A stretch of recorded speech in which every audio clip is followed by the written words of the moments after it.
Mari kita berdoa. Allah Bapa kami dalam surga, dikuduskanlah nama-Mu ya Tuhan. Maha besar Engkau yang telah menciptakan langit dan bumi dengan segala isinya. Ya Tuhan, terima kasih atas firman-Mu dan juga terima kasih atas perlindungan penjagaan-Mu. Bapa dalam surga, pada hari ini Hamba akan membawakan firman-Mu, kiranya firman itu semuanya sesuai dengan kehendak-Mu ya Tuhan. Berkati yang para pendengar ya Tuhan, berikan Engkau budi hikmat dari surga supaya dapat mengerti dan dapat mengenal Engkau lebih dekat lagi. Terima kasih ya Tuhan, persiapkan hati kami untuk mendengarkan firman-Mu. Dalam nama Tuhan Yesus kami berdoa, amin. Selamat siang saudara, kita ketemu lagi pada hari ini. Kiranya kasih Tuhan menyatukan kita umat-umat Tuhan pada hari ini. Biarlah kasih dan penyertaan Tuhan menyertai kita semua umat-umat Tuhan. Pada hari ini saya akan menyambung tentang Kaleb dan Yosua, bagian yang kedua. Jadi pada hari ini menjelaskan bagaimana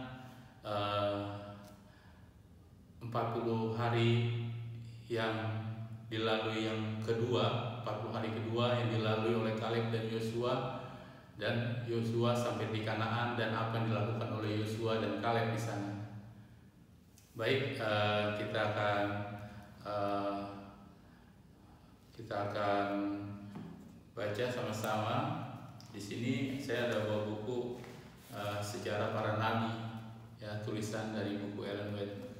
Jadi saudara, nanti di akhir zaman, tadi saya sudah sebutkan ada tiga masalah yang akan terjadi di masa yang problem atau masalah besar yang terjadi puncak daripada kejahatan, yaitu pertama adalah kelaparan akan firman Tuhan, ya, kelaparan firman Tuhan. Kemudian akan terjadi orang yang sombong, meninggikan diri lebih daripada Tuhan, ya. Dia menginjak-injak hukum dan mengubah hukum sehingga akhirnya Tuhan berikan hukuman. Dan yang ketiga adalah pertentangan yang besar yang terjadi, ya. Sebetulnya mulai dari pertama perjalanan bangsa Israel sampai sekarang ini, sampai akhir zaman, itu mengenai Sabat. Jadi Sabat ini menjadi pertentangan yang besar, dan di situ ada pilihan, choice, mana yang akan kita pilih, apakah Sabat dari firman Tuhan atau ibadah lain yang banyak orang-orang pada menurutinya, buatan manusia. Yaitu kita tahu bahwa hari Sabat itu hari Sabtu, dan hari pertentangannya adalah Sabtu dengan Minggu. Dan umat-umat Tuhan akan diuji seperti permulaan 40 tahun, ya, 40 tahun yang akan dilewati oleh Kaleb dan Yosua, itu mengenai bagaimana Tuhan memberikan mana. Akhirnya mana itu dimana ujian pada hari Sabat, dan 6 hari akan diberikan 2 kali lipat daripada hari ketujuh, karena hari ketujuh itu harus disucikan. Hari ketujuh itu harus disucikan, dipelihara, sehingga makanya mana tidak ada di sana. Jadi pas Yosua sampai ke tanah Kanaan, mana itu sudah tidak ada lagi. Jadi pas sudah sampai Kanaan, mana itu sudah tidak ada lagi, dan mereka mendapatkan tanah yang telah dijanjikan, dan itu adalah hari ketujuh, istirahat mereka. Jadi mari kita sama-sama mendengarkan. Di sini ada kutipan daripada tulisan Nyonya Ellen White. Saya baca.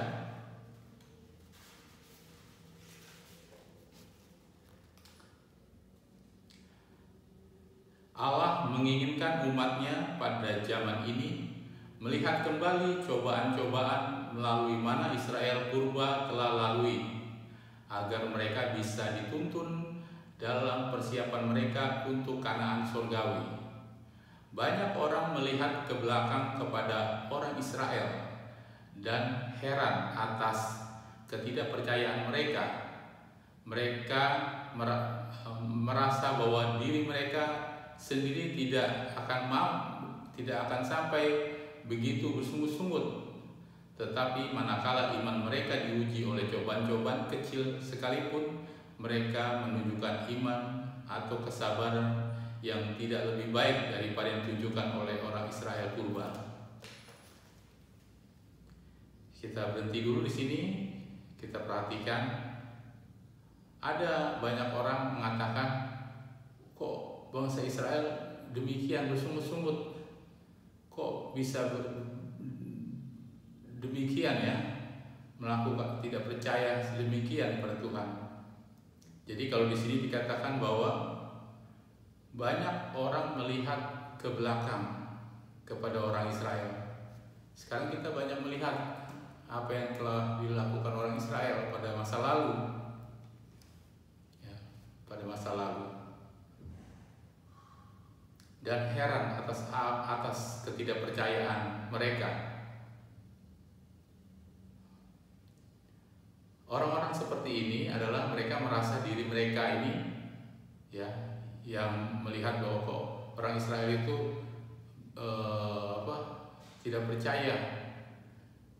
Orang-orang yang melihat ini merasa diri mereka sendiri tidak akan sampai begitu bersungut-sungut. Tetapi manakala iman mereka diuji oleh cobaan-cobaan kecil sekalipun, mereka menunjukkan iman atau kesabaran yang tidak lebih baik dari yang ditunjukkan oleh orang Israel purba.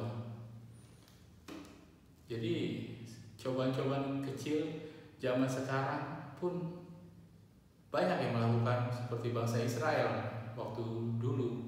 Maka malah lebih parah lagi. Lebih parah lagi akhir zaman. Makanya kita melihat bangsa Israel demikian, nanti akan terjadi demikian juga. Malah lebih parah. Di sini dikatakan demikian oleh tulisan Ellen White. Mereka mengeluh terhadap cara yang Allah pilih untuk memurnikan mereka, meskipun kebutuhan-kebutuhan mereka yang mendesak sudah dipenuhi. Banyak orang yang terus-menerus khawatir jangan-jangan kemelaratan akan menimpa mereka dan anak-anak cucu mereka akan dibiarkan menderita. Jadi zaman sekarang pun demikian. Sebetulnya mereka tidak waktu sampai di Masa dan Meriba, di Mara dan Elim ya, itu mereka itu di Mara dengan Meriba ya. Jadi mereka itu merasa kelaparan ya. Kok kenapa kami dituntun pada kami mau mati di sini? Lebih baik kami di Mesir saja. Padahal pada saat itu mereka belum kelaparan. Ya, masih ada stok makanan pada mereka, tapi mereka sudah mengeluh. Jadi kekhawatiran akan masa depan, apa yang akan dimakan, apa yang akan dipakai, apa yang akan mereka dapatkan, itu mereka lebih khawatir akan itu, sehingga tuntunan Tuhan itu dilupakan. Apa yang telah Tuhan lakukan itu dilupakan, kekhawatiran ini muncul. Jadi saudara, bangsa Israel itu sama seperti sekarang ini, bahkan lebih parah lagi. Banyak orang khawatir akan sesuatu, ya, akan makanan, akan pakaian, akan apa pekerjaan atau apapun masa depan mereka. Sebetulnya pada saat sekarang pun mereka tidak kekurangan sebetulnya, tetapi mereka atas ketidakpercayaan mereka dan pemberontakan mereka akhirnya melawan perintah Tuhan. Kita baca lagi di sini.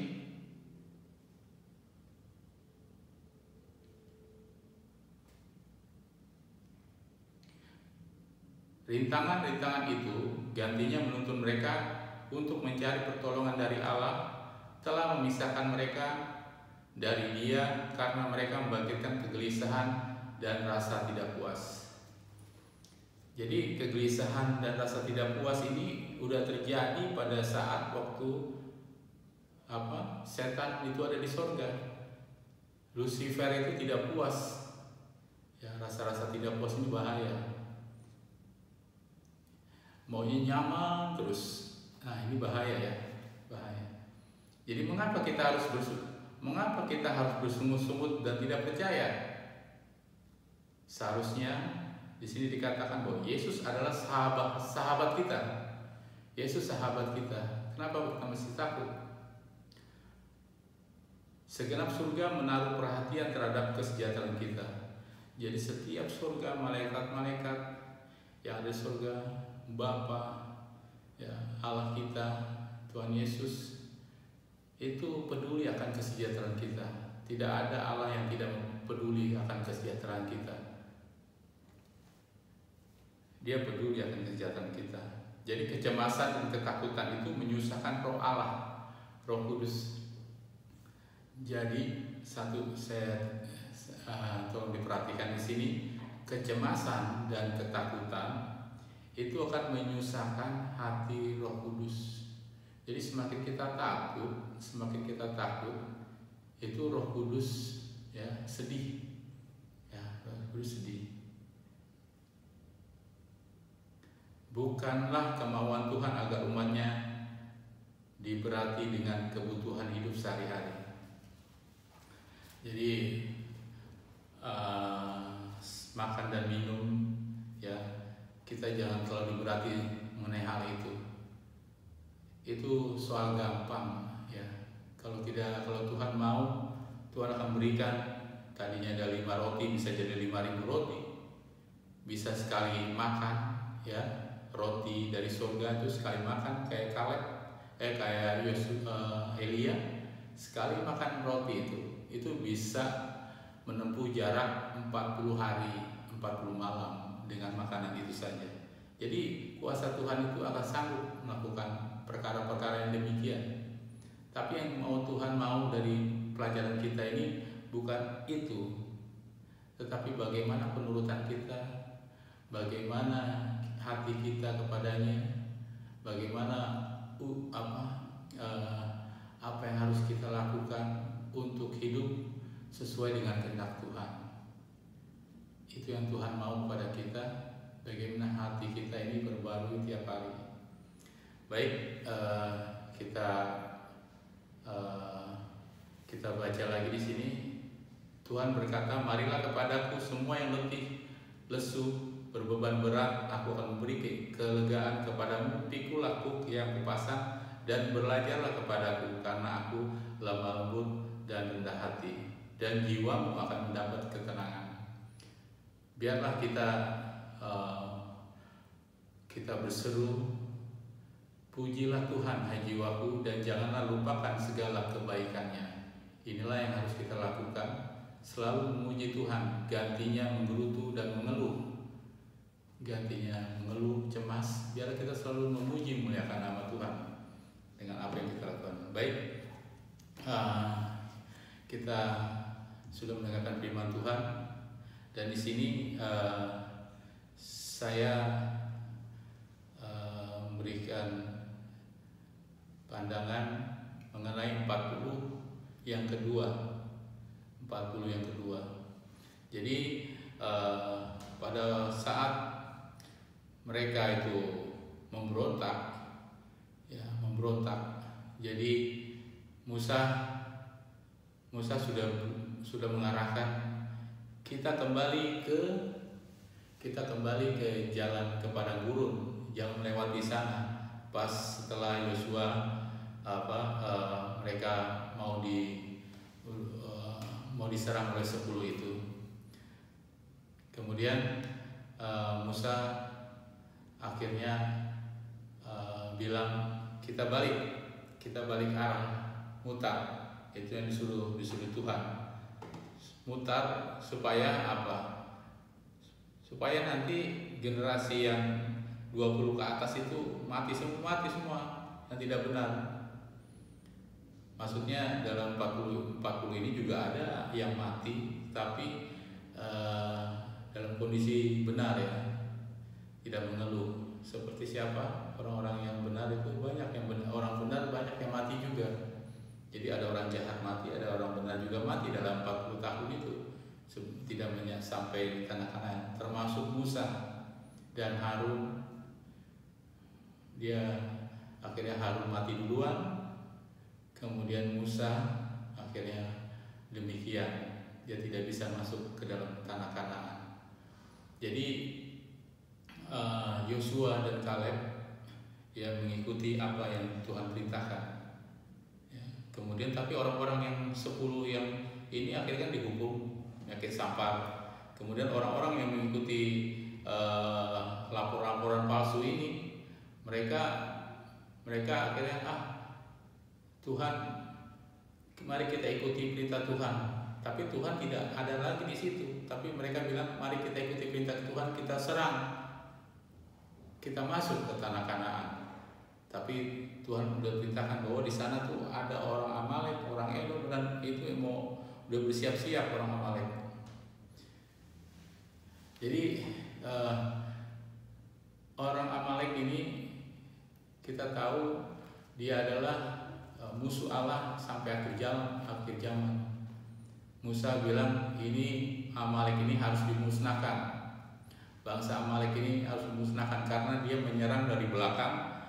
Orang-orang Israel nggak ada senjata untuk berperang, dan yang terlemah itu disikat dari belakang, dihajar sampai belakang, dan mereka banyak umat-umat Tuhan akhirnya roboh dari belakang Israel. Tetapi pada saat tangan Musa dipegang oleh Hur dengan Harun, tetap ke atas sampai petang. Akhirnya mereka kalah bangsa Amalek. Jadi bangsa Amalek ini bisa diartikan juga musuh Allah, artinya dengan dosa. Amalek ini adalah dosa. Jadi Tuhan sudah peringatkan, jangan kamu menyerang, jangan masuk ke Kanaan. Tetapi mereka bilang, inilah perintah Tuhan. Tapi perintah Tuhan itu sudah habis masa berlakunya kan? Sudah habis masa berlakunya. Dulu Tuhan perintahkan, mari kita ke sana. Mereka nggak menurut. Pas Tuhan suruh balik, mereka akhirnya menurut perintah yang sebelumnya yang sudah diubah sama Tuhan. Mereka lari ke sana, tapi akhirnya banyak yang mati di sana. Setelah itu, setelah hukuman, kita balik ke 40 ini, kemudian dari hukuman ini ada pemberontakan. Ya, ada pemberontakan. Banyak pemberontakan yang terjadi. Saya yakin Yosua dengan Kaleb selalu bersama-sama dengan Musa. Apa yang Musa lakukan, mereka selalu bersama-sama. Ya. Jadi sejarah Kaleb ini adalah orang dari Yehuda, sedangkan Yosua ini dari Efraim. Keturunan Yehuda dengan Yusuf ini selalu ada sampai sekarang pun ada. Yosua dekat dengan Musa. Kalau Yehuda itu dianggap sebagai bangsa ya. Yang 12 itu kepalanya Yehuda. Ya. Dan dia selalu juga bersama-sama dengan Musa. Kalau kalian perhatikan bahwa Yehuda dia membela Binyamin, akhirnya dia rela dipenjara untuk melepaskan Binyamin. Ya, selalu begitu. Kemudian juga pas dia waktu zaman Daud juga akhirnya Salomo ya, yang 10 itu terpecah, 12 itu terpecah. Ya, 10 ikutin si siapa? Yerobeam ya. Kemudian satu ikutin si Rehabeam. Kemudian ini adalah Yehuda dengan Binyamin yang ikut dengan Yehuda. Jadi sampai sekarang pun demikian di akhir zaman. Yehuda dengan keturunan Yusuf ini selalu bersama-sama. Dan juga kalau kita perhatikan Yosua dengan Musa itu berdekatan sekali, sehingga bisa dikatakan Yosua adalah bagaimana hukum diterima pada saat itu. Jadi hukum di Sinai itu diterima pada 40 yang kedua, bukan 40 yang pertama ya, 40 yang kedua diterima. Kemudian di sana juga melambangkan Yosua ini pengganti daripada Musa. Jadi hukum ya, kalau kita bisa artikan Yosua adalah hukum ya, hukum yang selalu sampai ke tanah perjanjian. Jadi hukum itu nggak dilupakan. Hukum itu banyak orang di sana mengatakan, itu hukum itu sudah tidak dipakai, itu salah besar. Hukum ini sampai ke tanah Kanaan. Perhatikan mengerti. Kemudian Kaleb ini Yehuda. Ingat yang memegang tangan Harun, tangan Musa, Harun dan Hur. Hur itu keturunan daripada Yehuda. Jadi imam besar dengan Yehuda itu sama-sama dia memegang tangan Musa ya, bergantung sepenuhnya. Kalau Musa lemah, akhirnya kalah bangsa. Jadi perpaduan antara kuasa Tuhan dengan kuasa manusia itu erat hubungannya. Kuasa Tuhan tidak akan bekerja tanpa ada kuasa manusia. Makanya kita juga harus berusaha. Kita berusaha sekuat tenaga kita ya, dibantu dengan kuasa Allah. Ini perpaduan yang bikin kita menang. Ya, mungkin kita menang. Makanya Yehuda itu dia menyokong tangan Musa yang kelelahan. Yehuda akhirnya mempunyai keturunannya. Kita tahu keturunan dari Yehuda akhirnya adalah siapa? Yesus. Nanti kita bahas 40 dari Tuhan Yesus, 41, 40 yang pertama, kedua. Ini perjalanan menarik ya, sampai. Makanya nanti kita habis ini kita akan bicara tentang Musa dulu setelah Kaleb. Jadi saudara, pelajaran tentang Kaleb ini ya, di situ kita didapat hukum. Kemudian di 40 hari Musa, nanti kita belajar Musa, bagaimana Tuhan Musa berbincang-bincang dengan Allah 40 hari 40 malam, sehingga dia menerima firman itu. Kemudian dia buat peraturan demikian, membuat bait Allah sehingga Allah itu hadir. Jadi ketetapan dan peraturan itu membuat Allah itu hadir. Jadi orang yang tidak suka akan hukum itu Allah tidak akan hadir di situ. Jadi siapa yang suka akan hukum, siapa yang suka akan firman Tuhan, di situ Allah hadir. Karena Allah itu bersama dengan orang-orang yang menurut. Ya. Meskipun ada orang jahat, bila mana dia bertobat, Tuhan senang. Tapi kalau lama-lama jahat, ya keras kepala, ya, akhirnya Tuhan menyerahkan pilihannya kepada mereka sampai dia sendiri nanti akan jatuh sendiri. Jadi hukum Allah ya adalah kebenaran dari firman Tuhan yang perlu kita perhatikan. Itulah sebetulnya firman ini adalah Allah sendiri. Dan Allah melalui rohnya bekerja dalam hati kita, menuntun supaya setiap kehidupan kita dituntun apa yang harus patut kita lakukan, itulah yang kita lakukan. Nah kemudian setelah itu kita lihat ada di situ ujian mana. Tadi kita sudah lihat ujian mana, air ya, tidak ada air, tidak ada makanan. Pas 40 pertama itu uji pertama-tama adalah mengenai makanan dan minuman, selera.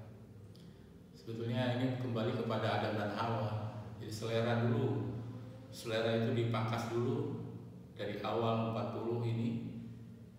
Sebelum ada hukum ya, sebelum ada hukum ini dulu makanan ya, Jadi penting sekali. Jadi sebelum ada hukum di Sinai itu sudah ada Sabat sudah ada, makanya dipelihara bagaimana kembali waktu bangsa Israel supaya dilatih mengenai pemeliharaan hari Sabat, kemudian bagaimana cara makan dan minum itu diperhatikan, ya. Bagaimana pengendalian diri, ini dulu pengendalian diri, baru setelah itu hukum itu diterima, ketetapan diterima, ya. Bagaimana selanjutnya upacara di bait suci bagaimana, dan bagaimana diterangkan bahwa Yesus akan menyelamatkan bangsa Israel ini, ya. Barang siapa berpegang pada Tuhan, bergantung, ya, dia akan diselamatkan. Dan bagaimana darah domba ini yang telah waktu Paskah keluar dari Mesir ini itu harus diperingati, karena darah Paskah inilah yang membuat mereka keluar dari Mesir. Jadi domba itu disembelih mengingatkan mereka bahwa mereka yang tadinya berdosa, ada domba yang mati, itulah Yesus. Dan Yesus itu dikasih tahu bahwa Yesus itu waktu Musa memandang di atas gunung, ya, sebelum kematiannya, Musa itu melihat bagaimana nanti Yesus anak dari Yehuda itu akan mati dan akan bangkit, dan bagaimana umat-umat Tuhan itu bagaimana dipelihara oleh Tuhan Yesus, dan mereka diangkat ke surga. Dan hari Sabat bagaimana mereka berkumpul bersama-sama untuk menyanyikan lagu kemenangan, ya. Bagaimana ya 144.000 sampai ke akhir zaman. Dan ini suatu kebanggaan bagi Musa bisa melihat hal itu semua. Jadi di situ juga ada pas 40 tahun ada kematian daripada Harun dan Musa, dan 40 tahun juga itu ada pemberontakan yang besar seperti Korah, dan juga bagaimana ada nabi-nabi palsu, ya. Nabi palsu itu seperti Biliam mempengaruhi bangsa Israel untuk melakukan hal-hal yang tidak baik, ya, pelanggaran perzinahan di situ, ya. Nah ini kita lihat akhirnya Yosua sampai ke tanah di pinggir dari sungai Yordan, ya, Kaleb dan Yosua. Dan umurnya Yosua itu udah 40, udah 40 sampai itu. Kemudian mereka secara diam-diam Yosua itu mengirim 2 pengintai. Nah, di sini yang menarik saudara-saudara, Musa digantikan oleh Yosua. Saya yakin ini adalah pertolongan Tuhan, bagaimana dia tidak mau seperti dulu lagi, ya, 10-12, tapi secara diam-diam dia memilih 2. Kenapa 2? Karena apa yang dia percayai adalah Roh Allah. Jadi inilah orang-orang yang percayakan kuasa Roh Allah, ya. Roh Kudus itu mampu melakukan segala sesuatu, ya. Jadi akhir zaman ini dibutuhkan orang-orang yang percaya akan kuasa Allah yang mampu melakukan segala sesuatu. Kadang-kadang kita percaya nggak mungkin inilah yang harus diberantas. Jadi kita harus punya kepercayaan yang teguh kepada Tuhan, kepercayaan yang sungguh-sungguh bahwa Tuhan punya kuasa yang mampu melakukan segala sesuatu. Makanya secara diam-diam Yosua melepaskan 2 ini adalah saksi, ya, kepada orang-orang lain juga pekabaran. Makanya ada si Rahab akhirnya menerima Tuhan Yesus, ya, menerima iman seperti Israel. Kenapa? Dia menerima 2 saksi ini. 2 saksi ini adalah seperti tadi, hukum Allah dan iman kepada Yesus. Jadi jangan dilupakan. Jadi umat Tuhan itu identik dengan orang-orang yang menuruti perintah Allah dan iman kepada Yesus. Akhirnya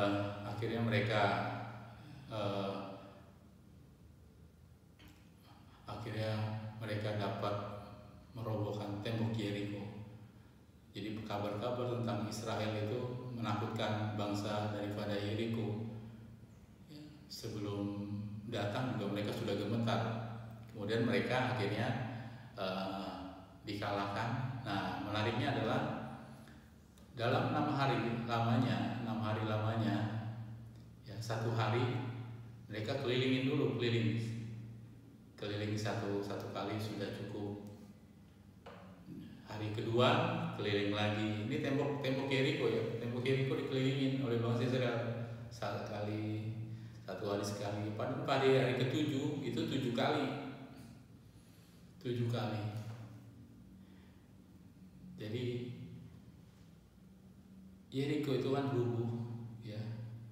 Itu bagaimana mengenai Sabat. Jadi Sabat itu kalau saudara perhatikan itu kuasa, ya, mempunyai kuasa yang besar.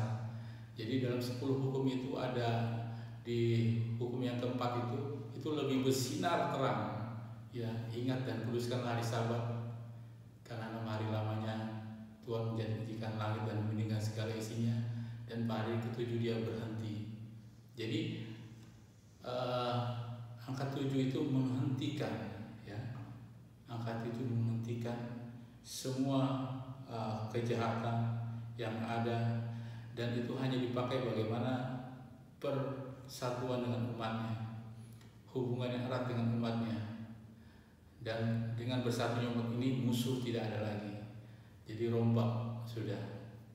Jadi Yeriko rubuh, ya.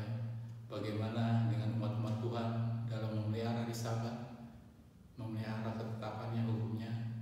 Kalau salah satu tidak menurut saja, itu tidak akan roboh, tapi tetap diurut 1 hari, 1, 2, 3, 4, dan pada hari ke-7 7 kali dan roboh. Jadi demikianlah, ya.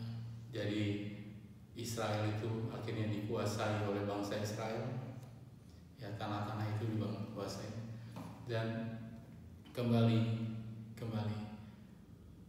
Jadi pada hari Sabat, ya, hari Sabat mereka keluar dari Mesir. Hari Sabat mereka keluar dari Mesir, ya. Kemudian pada hari Sabat juga, ya, mereka sampai di tanah Kanaan. Pada yang awal, ya, Mesir dikalahkan, ya, dengan pengorbanan Tuhan Yesus, dan hari Sabat keluar. Demikian pun Yeriko, penguasa daripada Kanaan, dia dikalahkan dengan Yosua yang ada di sana pemimpinnya. Kemudian dengan hari Sabat pun demikian, pemeliharaan hari Sabat. Jadi hari Sabat itu Tuhan bersama-sama dengan umatnya. Jadi kalau kalian perhatikan hari Sabat 40, 10, kemudian balik lagi, itu sama persis. Dan apalagi sekarang ini kita ini bisa dibilang sudah mencapai krisis.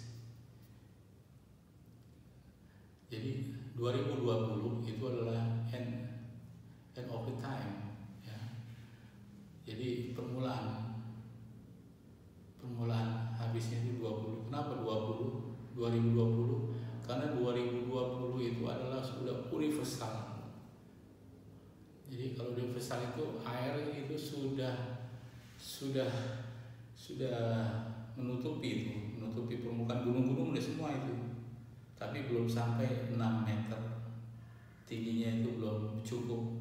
Itu baru atasnya saja, permukaan seluruh dunia itu digenangi. Kita lihat saja tinggal berapa meter lagi air itu, ya. Jadi ini dikit lagi, saudara. Makin lama makin berkuasa itu air, makin berkuasa, sehingga tidak ada lagi makhluk yang hidup dikatakan. Kalau masih sedikit, mungkin 1 kaki masih bisa, masih 1 meter masih bisa. Tapi kalau dia kita bilang itu 6 meter 75, 6 meter, 675. Itu kalau 6 meter mungkin orang-orang raksasa mungkin sampai 4 meter, mungkin 5 meter. Jadi Kalau 6 meter udah habis mereka semua, udah habis nggak ada lagi. Tapi kita yakin dengan pertolongan Tuhan, umat-umat Tuhan di dalam Bahtera, ya, Tuhan akan memberikan keselamatan, masih memberikan perlindungan atas apa yang terjadi di dunia ini. Mungkin ini saja yang saya sampaikan. Kiranya pelajaran Kaleb dan Yosua ini menjadikan kita lebih teguh. Yang pertama, lebih teguh seperti Kaleb dan Yosua, menurut perintah Tuhan, selalu bersama dengan Tuhan dan nabi-nabinya. Kemudian percaya sungguh-sungguh, ya, berani hati mereka menyampaikan kebenaran meskipun rela, akhirnya mati mau mati ataupun sengsara, dan mereka yakin Tuhan akan menolong, dan mereka yakin juga bahwa mereka akan sampai ke surga. Mereka dengan kuasa siapa? Dengan kuasa Tuhan tentunya. Mari kita sama-sama berdoa. Allah kami di surga, terima kasih ya Tuhan, kami telah mempelajari firman-Mu. Biarlah firman-Mu ini menguatkan hati kami ya Tuhan. Kiranya yang mendengarkan juga kami semua ya Tuhan, biarlah Engkau memberikan kami kekuatan, bantu kami dengan Roh-Mu supaya kami hidup sesuai dengan kehendak-Mu. Terima kasih ya Tuhan Yesus, kami serahkan doa ini dalam nama Tuhan Yesus selamat kami. Amin.